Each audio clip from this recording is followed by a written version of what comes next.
Est-ce qu'investir seulement dans VFV ou exécuter pour un horizon de 40 ans, c'est correct? Sinon, quel autre fonds suggérerais-tu pour ma fille? Merci, Fred.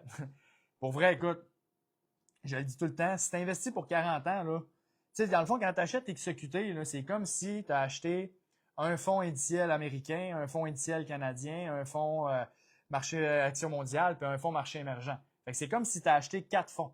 Fait que là, si tu me disais, Fred, si j'ai acheté 4 fonds pour ma fille, ça aurait du bon sens, hein? Ben ouais.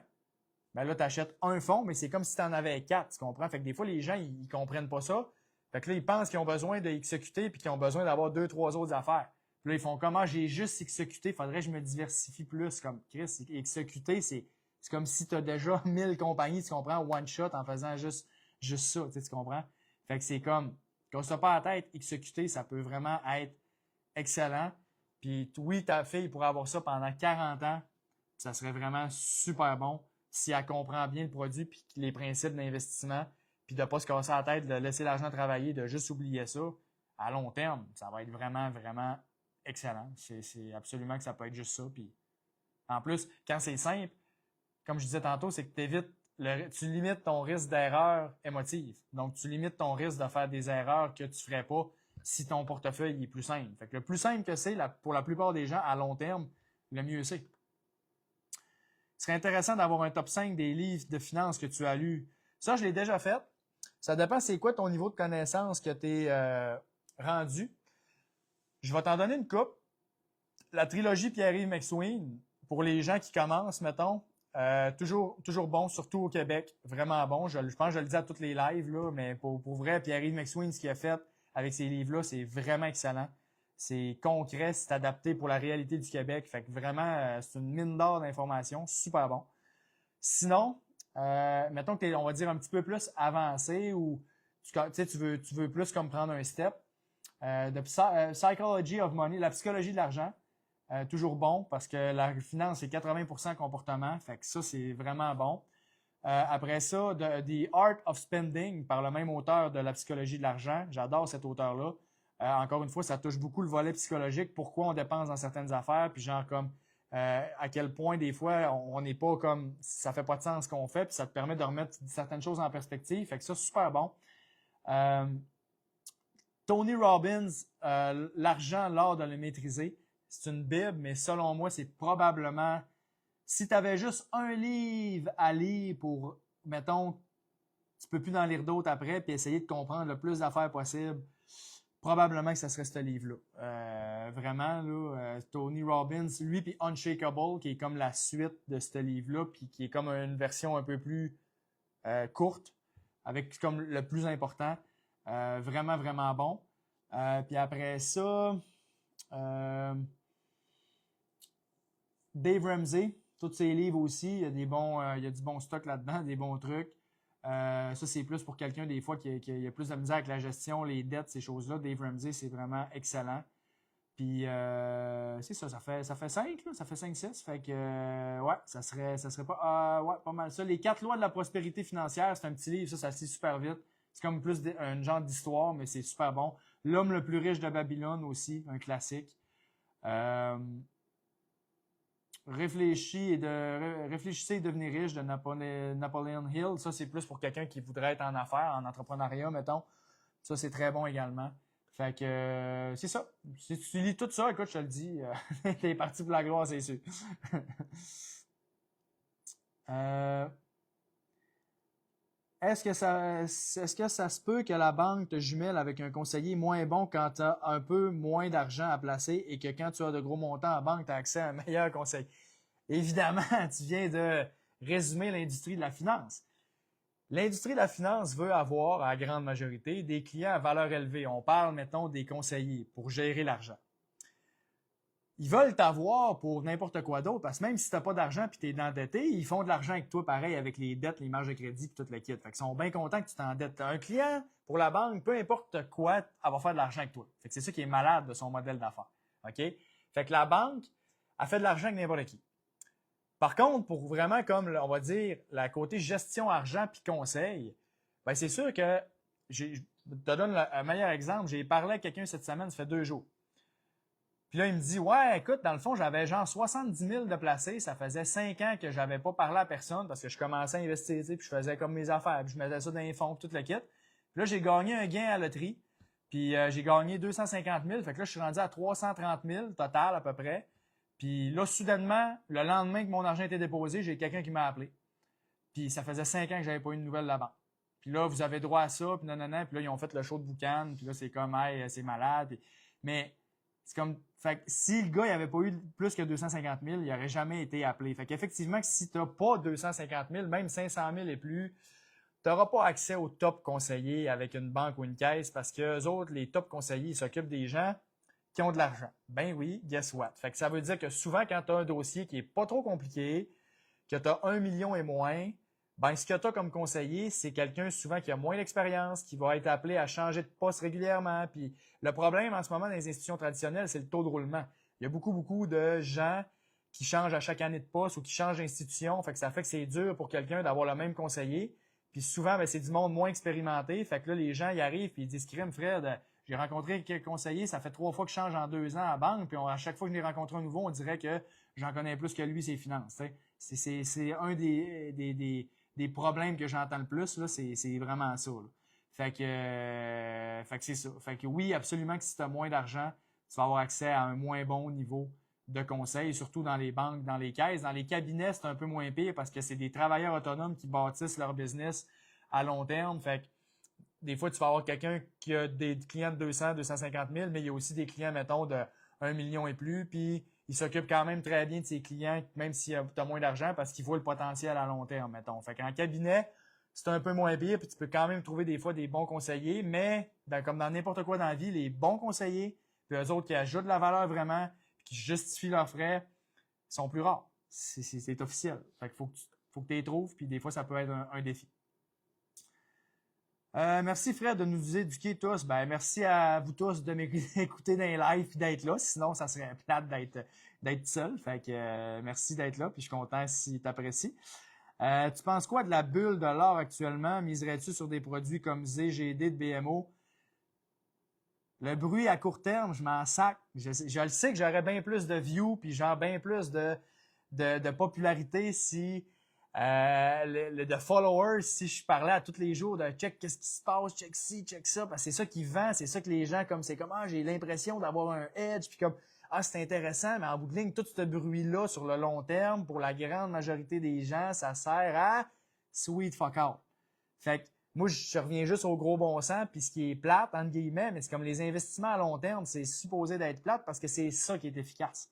Fait que c'est comme, ça donne rien d'être fancy dans tes investissements pour la grande majorité des gens. Fait que je commencerai pas à checker ce qui se passe à tous les jours. Moi, je m'en sac de ce qui se passe à tous les jours, carrément.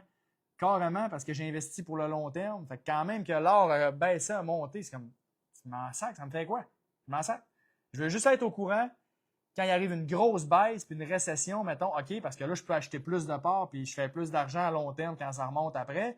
Mais c'est la seule raison pourquoi que je veux être au courant, mettons, que ça baisse. Mais j'ai même pas besoin d'écouter les nouvelles. Tout le monde l'a dit quand ça baisse et que c'est la fin du monde. Fait que c'est ça qui est le fun.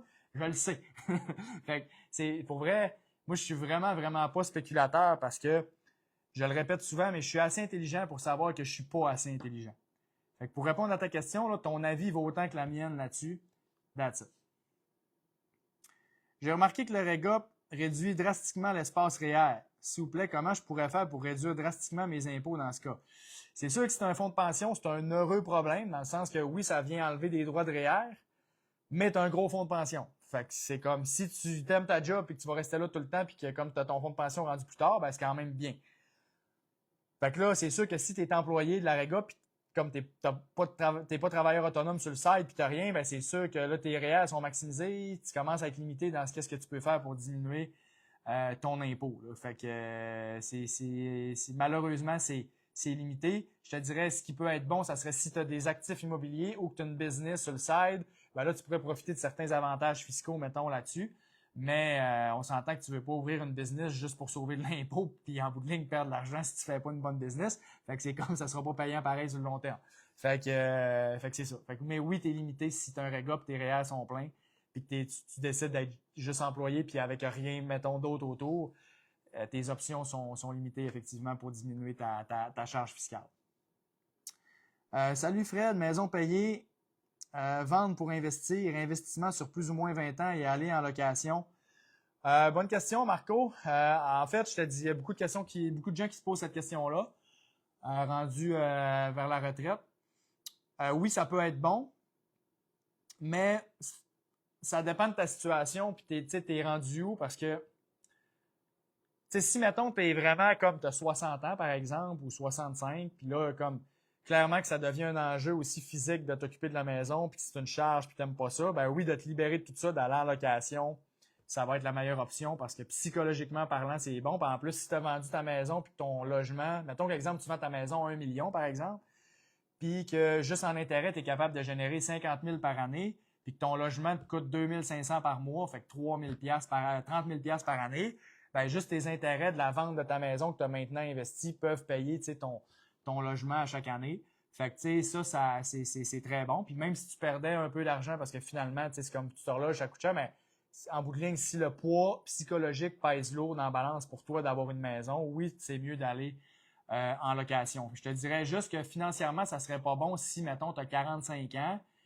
puis que là, tu prends ta retraite juste dans 15 ans, puis là, tu iras en location tout de suite, à moins que la location soit vraiment plus avantageuse pour te permettre d'investir plus d'argent, que ton coût de location est vraiment bas par rapport à tout ce que ça te coûte de débourser de la maison. Mais là, si elle est payée ta maison, tu ne payes plus d'hypothèque, rien, tu payes juste les frais, ça va commencer à être difficile de trouver un logement qui va être plus avantageux qu'une maison payée, tu comprends? Fait que, parce que là, tu vas profiter de la plus-value là-dessus. Là. Fait que c'est ça. Fait que maison payée, juste si tu es rendu plus vieux et que c'est une charge mentale pour toi, c'est là que je la vendrais. Mais sinon, pas d'intérêt de la vendre s'il te reste encore une couple d'années avant d'être rendu là. Puis surtout qu'elle est payée, comme on disait. Fait que profite au maximum de ça pour placer plus d'argent et augmenter tes investissements si tu veux bâtir encore plus ta liberté financière. Là, je ne connais pas tout ton dossier, évidemment, et tout ça.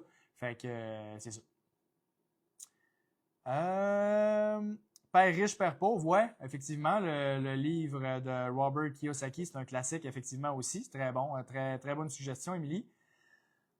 Si j'ai commencé à investir la banque dans un CELI 100% action et que je voudrais commencer à le faire moi-même, est-ce que je devrais sortir et le réinvestir dans XEQT 70% puis XQQ 30% et est-ce que je vais payer des frais?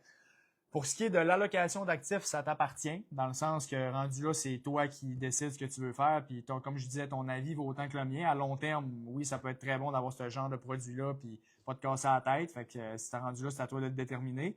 Puis est-ce que tu vas payer des frais? Si tu parles des frais de transfert, non, tu ne payeras pas des frais de transfert si tu es à la banque. Tu vas payer peut-être un frais administratif de genre 100$ quand tu vas transférer ton CELI, puis 100$, mettons, ton REER, mais c'est le seul frais. Il n'y a pas de pénalité généralement dans les banques quand tu es placé dans des fonds d'action et tout ça. Fait que tu vas juste payer ce petit frais-là. Si tu parlais, je vais-tu payer des frais, mettons, de gestion sur XEQT puis XQQ, ben oui, là, tu vas payer un petit frais de gestion qui est à 0,22 pour ce genre de produit-là, à peu près.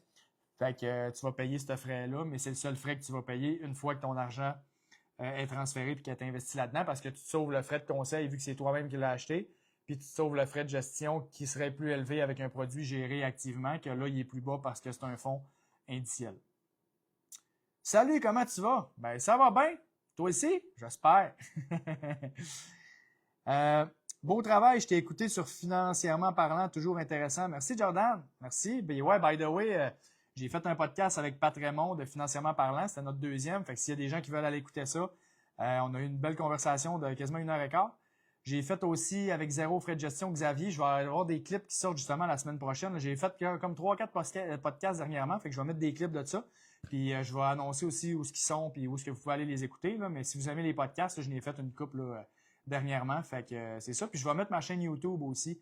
Ma chaîne YouTube, by the way, là, j'ai plein de monde des fois qui me posent des questions, qui me disent Hey Fred, des fois c'est cool tes vidéos, mais ça serait le fun des fois que ça soit plus long. Ben, ma chaîne YouTube, carrément, elle sert à ça. T'sais. Fait comme tu veux écouter les vidéos plus longs, 15-20 minutes, que tu as plus la perspective, le contexte, c'est tout là-dessus. Fait que ma chaîne YouTube, je vous le dis, je l'ai faite pour ça. C'est pour que les gens puissent avoir une place où ce que tout est à la même place, puis que c'est pas compliqué, puis que tu as accès à toute l'information. Puis c'est ça. Fait que ma chaîne YouTube, vraiment, gênez-vous pas. Puis sinon, altic.ca, les formations aussi qui sont qui sont là. Fait que c'est ça. Fait que gênez-vous pas d'aller voir ça. Quel est l'avantage d'avoir un compte de courtage US non enregistré en plus d'un compte canadien? Ben, encore une fois, le but, c'est de garder ça simple. L'avantage, ça serait que, bon, des fois, au niveau du taux de change, tu peux être avantagé, puis, tu sais, ça serait plus quelqu'un, mettons, qui spécule ou, tu sais, qui anticipe les marchés puis qui essaye de faire de quoi. Mais sinon, t'as pas vraiment d'avantage si tu investis pour 30 ans, mettons, puis que tu fais pas beaucoup de transactions. Pas tant d'avantage d'avoir, mettons, un compte US si tu gardes ça le plus simple possible, comme on disait tantôt. Là. Fait que là, je connais pas ton dossier, là, fait que pour l'instant, je vais me limiter à ça comme réponse.